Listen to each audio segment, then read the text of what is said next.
the 2024 Station of the Year Merit Award winner. This is Western Mass News. We start this evening with breaking news. An unbelievable story tonight out of Longmeadow. Police say a postman was driving drunk when he hit several cars and a building with his mail truck. Welcome to Western Mass News at 6 on this Tuesday. I'm Chris Pisano. And I'm Amanda Martin Ryan. Our cameras, the only ones in court as that postal worker faced a judge this afternoon. Western Mass News reporter Addie Patterson now joining us live from the area where it all started. Addie, what can you tell us? That's right, Chris. Amanda, it all started right behind me here at the Pride gas station in East Longmeadow. Just at 9:40 a.m. this morning, police say 54-year-old Robert O'Sullivan got behind the wheel of a mail truck, smashed into multiple cars before taking off.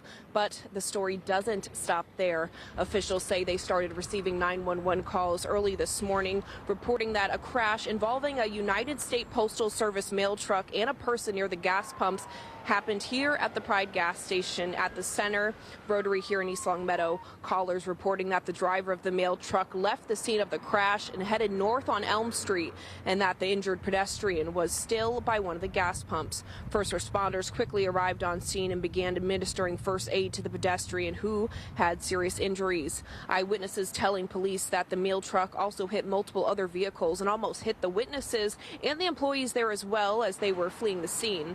Police say the injured pedestrian, who was the 30-year-old man from East Longmeadow, was taken to Bay State Medical Center and is currently in serious but stable condition. A short while later, the People's Bank on North Main Street in East Longmeadow reported that a mail truck had just crashed into their building. Officers responded to the bank and found O'Sullivan and confirmed him as a Postal Service employee. They also determined that the truck was the same one that struck the pedestrian at the Pride station earlier. Western Mass News cameras were the only ones in court today, as O'Sullivan was arraigned in Palmer District Court this afternoon. He entered a not guilty plea and his bail was set at $100,000, but not before prosecutors described the scene to the judge. Dispatch advised that the pedestrian was on the ground, was actively bleeding from the head. At this time, the incident remains under investigation by police, and Western Mass News did reach out to the Postal Service for more information on today's arrests, but they have not yet gotten back to us. For now, reporting live in East Longmeadow, Addie Patterson, Western Mass News. Addie, thank you for that live report. Developing news out of Chicopee now. A car colliding with a school bus on I-391 this morning, sending at least 2 students to the hospital. Western Mass News reporter Madison Lasowski now joins us live from Hamden Charter School of Science with what we know so far about the accident. Madison. Yeah, Chris and Amanda, it's something that local police departments in our area have been posting about on their social medias, warning drivers about what's going on. Now, the traffic alert specifically written by Chicopee Police asked drivers to, quote, slow down in school zones and be prepared to stop for buses as they let kids on and off the bus. Our officers will be out monitoring bus stops and issuing citations to violators. Now, they are also encouraging drivers to plan their routes accordingly to avoid any delays. Now, this warning was posted just 24 hours ago before the bus crash at 7:30 this morning. State police tell us the front of a passenger vehicle was crushed underneath the back of this school bus belonging to Five Star Bus Company between exits 3 and 4 on I-391 North in Chicopee. 2 students on the bus having to be transported to the hospital as a precaution. Now, despite the bus having Chicopee Public Schools written on the side, as you can see in this video, the bus was actually being used by the Hamden Charter School of Science here in Chicopee. Our crews saw Mass State Police and Interstate Towing at the scene, as well as an ambulance. Now, it's certainly not something you want to see, as students are heading back to school this week. Hamden Charter School of Science starting back up just yesterday. In the meantime, we have reached out to Hamden Charter School of Science, along with Five Star Bus Company and Massachusetts State Police, to find the latest developments. And of course, as soon as we find out more information, we'll bring them straight from our newsrooms into your homes. For now, reporting live in Chicopee, Madison Lasowski, Western Mass News. Madison, thank you for that live report. Now to a story you'll see only here on Western Mass News. Friends and family of a motorcyclist who died in a crash yesterday afternoon are speaking out tonight in Holyoke. Western Mass News reporter Reagan Locree joining us live in studio with that exclusive interview. Reagan. Yeah, that's right, Amanda and Chris. According to friends and family, the victim of yesterday's crash was 66-year-old William Brunault of South Hadley. An investigation is ongoing after a motorcycle crash left one man dead Monday in Holyoke. Friends and family have identified the victim of that crash as William Brunault. Holyoke police say they responded to the Lyman and Northbridge Street area just before 3 p.m. Monday. Officials say the man riding the motorcycle was taken to the hospital where he later died. I think one of the main things that I remember most about him was he was very caring, and he was probably one of the main people who would tell you when we were leaving any place was to be careful. He would tell everybody and give him a hug and tell him to be careful riding home. On Tuesday, we spoke with Bobby Kelly of South Hadley, who has been friends with Bernald for about 34 years. She tells us he was part of the motorcycle community and was known by many at a local pub in Holyoke. The owner just called me from the Clover, and everybody is just, so saddened by it. Yes, very much so. Many knew Bernald as William Bill, Williard, or Willie, but for Carly Bernald, he had just one name, Dad. He was a wild and free spirit, and that was inspiring to everybody around him. One example of her father's wild and free days was back in the 1980s when her dad raced against 280 bikers in a dirt bike race in Manchester, Vermont. It was 50 miles, the race, and he won first place. A memorable moment for Bernald's longtime friend, Donald Orcutt, who had been by his side that day and in the decades to follow.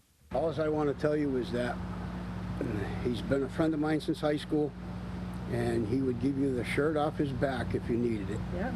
He was a kind, loving, caring person. Now, we are still waiting for more details from the Hampden District Attorney's Office about the crash. Now, in the meantime, if you'd like to donate to the family, head to our website, westernmassnews.com, for a link to the GoFundMe. Reporting live in studio, Reagan Lokery for Western Mass News.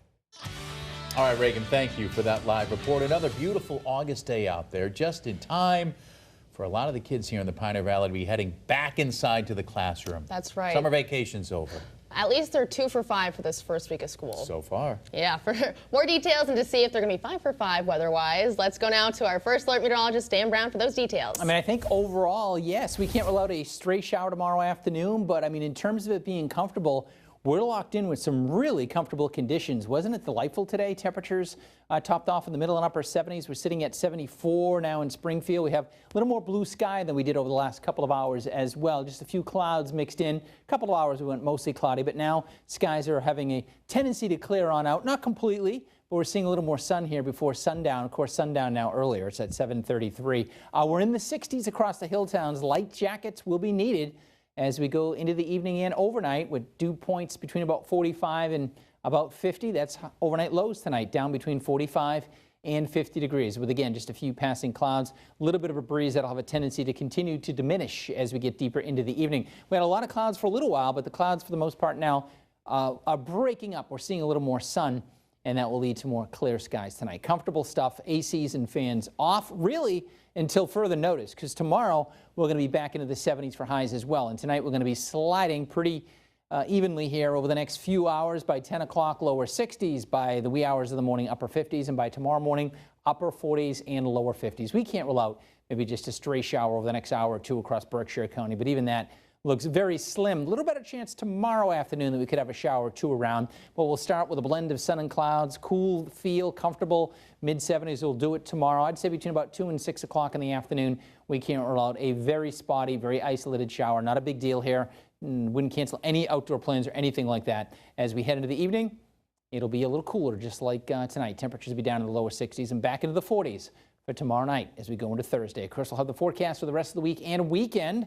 Labor Day weekend upon us. Details in a few minutes. Amanda and Chris will see you then. It is getting closer. Thank you, Dan. Springfield police investigating after a car was stolen with 2 children inside. Officers responding to the 400 block of Sumner Ave around 8 last night for a kidnapping. Police say the victim's car was left running while they went to pick up food, and that's when the suspect stole the car, likely not seeing those kids inside.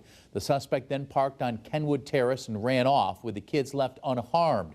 If you have any information on this incident, contact Springfield Police. It's just a reminder to parents.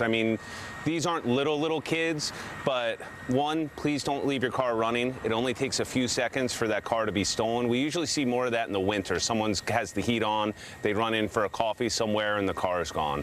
So don't leave your car running, and even if your children are of that age, please bring your children inside with you wherever you go.